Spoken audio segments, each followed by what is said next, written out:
Halo teman-teman, kita bertemu kembali di dalam channel YouTube saya, Januari Sihotang, sebuah channel YouTube yang fokus di bidang ilmu hukum, dunia kampus, dan juga dunia literasi. Atas permintaan teman-teman, maka kali ini saya akan membagi ataupun sharing tentang inspirasi judul skripsi di bidang hukum administrasi negara atau HAN. Ini merupakan bagian yang pertama, dan kali ini kita akan banyak membahas mengenai topik-topik yang terkait dengan ASN ataupun aparatur sipil negara.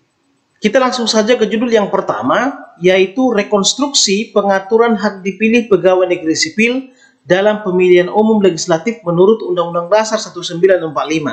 Jadi kalau teman-teman membaca pasal 240 dan pasal 270 Undang-Undang Nomor 7 Tahun 2017 tentang pemilihan umum, di sana diatur bahwa bagi PNS yang ingin mendaftar menjadi calon legislatif maupun calon presiden atau wakil presiden, itu harus mundur terlebih dahulu dari statusnya sebagai seorang ASN maupun PNS. Nah, hal ini menjadi sesuatu yang debatable, ada yang pro dan ada yang kontra.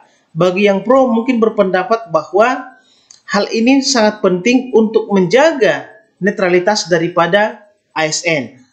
Takutnya nanti ketika masa kampanye atau dalam masa proses menjadi calon anggota legislatif maupun calon presiden dan wakil presiden, dia menyalahgunakan jabatannya sebagai seorang ASN. Itu untuk yang pro.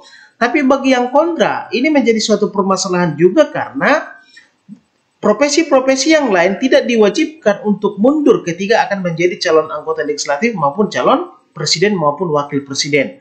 Oleh karena itulah, kita akan mengkaji ini dalam dua rumusan masalah. Yang pertama, mengapa diperlukan pengaturan larangan hak dipilih PNS dalam pemilihan umum? Tadi saya sudah jelaskan itu. Kemudian yang kedua, bagaimana rekonstruksi pengaturan hak dipilih pegawai negeri sipil dalam pemilihan umum legislatif menurut Undang-Undang Dasar 1945. Jadi kan di dalam Undang-Undang Dasar sesungguhnya diatur bahwa hak dipilih itu merupakan hak setiap warga negara.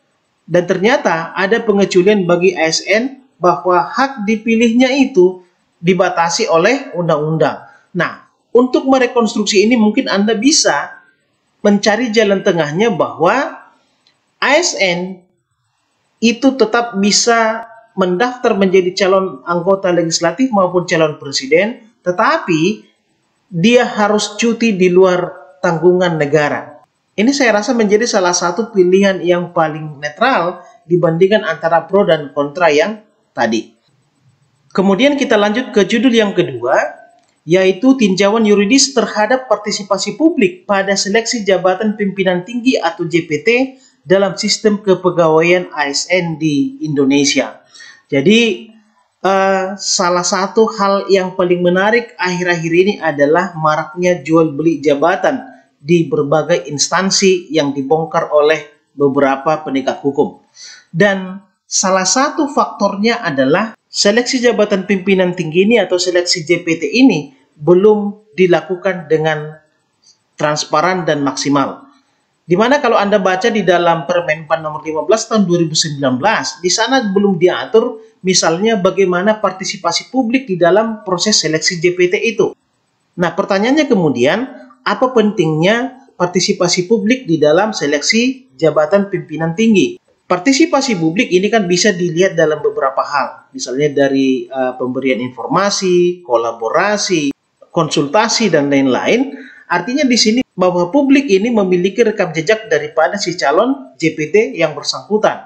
Nah, ketika ada uji publik, maka kemudian masyarakat bisa memberikan informasi, bisa berkolaborasi dengan para selektor JPT, supaya kemudian orang-orang yang akan dipilih menjadi pejabat tersebut benar-benar adalah yang pertama orang the right man on the right place, kemudian yang kedua memiliki rekam jejak yang baik, dan yang ketiga proses itu dilakukan secara transparan. Tapi kemudian permasalahannya hal tersebut belum dilakukan, maka untuk mengkaji ini kita akan buat dua rumusan masalah. Yang pertama, apakah partisipasi publik pada seleksi JPT saat ini sudah optimal? Saya katakan tadi belum optimal karena memang Permenpan saja itu tidak mengatur secara rinci mengenai bagaimana partisipasi publik dalam seleksi JPT. Kemudian yang kedua, bagaimana seharusnya konsep revitalisasi partisipasi publik pada seleksi JPT dalam sistem kepegawaian ASN di Indonesia. Jadi seharusnya untuk setiap jabatan pimpinan tinggi itu harus melibatkan yang namanya partisipasi publik. Karena bagaimanapun integritas seseorang sangat juga ditentukan oleh rekam jejaknya. Kemudian kita masuk ke judul yang ketiga, yaitu rekonstruksi pengaturan dan sanksi hukum bagi pegawai aparatur sipil negara yang melakukan tindak pidana korupsi. Jadi teman-teman, yang namanya tindak pidana korupsi itu kan paling dekat dengan ASN. Kenapa bisa terjadi seperti itu? Karena yang pertama, ASN itu memiliki link terhadap jabatan, link terhadap keuangan negara. Kemudian yang kedua, ASN itu memiliki kekuasaan ataupun kewenangan. Jadi acap kali terjadi penyalahgunaan ataupun penyelewengan kekuasaan demi mendapatkan keuntungan pribadi dan tentu merugikan keuangan negara. Sayangnya kemudian bahwa di dalam undang-undang mengenai ASN tidak diatur secara rinci bahwa tindak pidana korupsi yang dilakukan oleh seorang ASN itu menjadi salah satu alasan untuk memberhentikannya. Karena kalau Anda baca dalam pasal 87 Undang-Undang ASN, di sana diatur bahwa ada 4 alasan untuk memberhentikan seorang ASN. Yang pertama, karena memang melakukan penyelewengan terhadap Undang-Undang Dasar maupun terhadap Pancasila. Kemudian yang kedua, melakukan tindak pidana jabatan ataupun tindak pidana yang berhubungan dengan jabatan.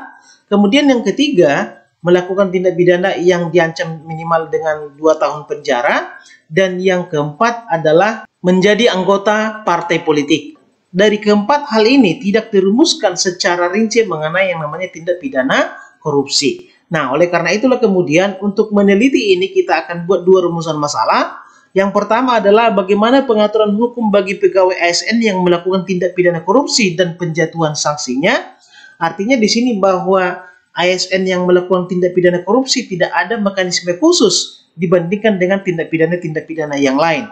Kemudian yang kedua, bagaimana rekonstruksi pengaturan hukum bagi ASN yang melakukan tindak pidana korupsi dan penjatuhan sanksinya.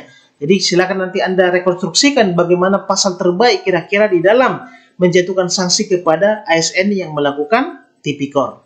Kemudian kita masuk ke judul yang keempat, yaitu reformulasi pengaturan dan penguatan Komisi Aparatur Sipil Negara atau KASN sebagai pengawas eksternal aparatur sipil negara. Jadi tema ini menjadi menarik teman-teman karena di dalam rancangan undang-undang perubahan undang-undang ASN di sana diatur bahwa KASN itu akan dihapuskan. Padahal kita tahu eksistensi daripada KASN di dalam proses manajerial ataupun pengawasan daripada ASN itu sangat penting.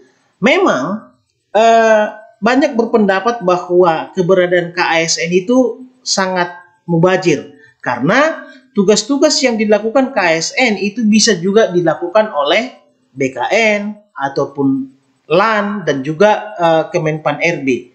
Tapi perlu Anda ketahui bahwa tugas-tugas yang dilakukan oleh 3 lembaga tadi itu termasuk di dalam pengawasan internal.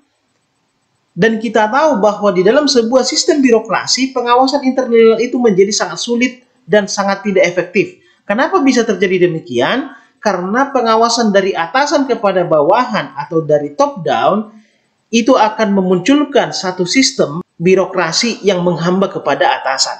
Oke? Oleh karena itulah dibutuhkan sebuah KASN yang menjadi pengawas eksternal yang berada di luar sistem untuk memastikan bahwa proses manajerial, proses rekrutmen, dan proses reward and punishment kepada seorang ASN itu berjalan dengan baik. Nah, untuk meneliti ini kita akan buat 2 rumusan masalah.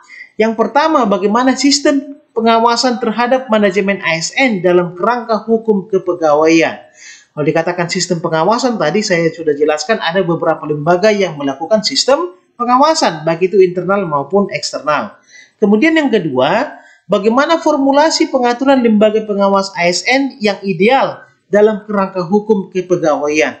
Jadi nanti setelah Anda timbang-timbang apakah KASN ini perlu atau tidak, maka Anda buat sebuah rekonstruksi kira-kira sistem pengawasan seperti apa yang paling bagus atau paling ideal bagi sistem kepegawaian Indonesia.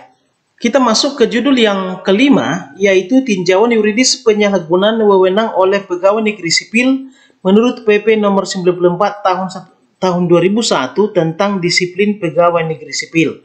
Jadi, judul ini muncul teman-teman karena lahirnya peraturan pemerintah nomor 94 tahun 2021 tentang disiplin PNS. Nah, isinya di dalam pasal 36 dikatakan, jika ada indikasi bahwa seorang ASN melakukan penyalahgunaan wewenang dan di sana ada indikasi kerugian negara, maka atasan langsung dari si ASN bersangkutan harus berkoordinasi dengan APIP dan juga PPK untuk melihat apakah benar atau seperti apa kerugian negara yang diakibatkan oleh penyalahgunaan wewenang itu. Dan kemudian PPK akan berkoordinasi dengan APIP untuk melaporkan yang bersangkutan ke penegak hukum. Nah, di satu sisi teman-teman bahwa hal ini adalah sesuatu hal yang baik bagi seorang ASN. Kenapa?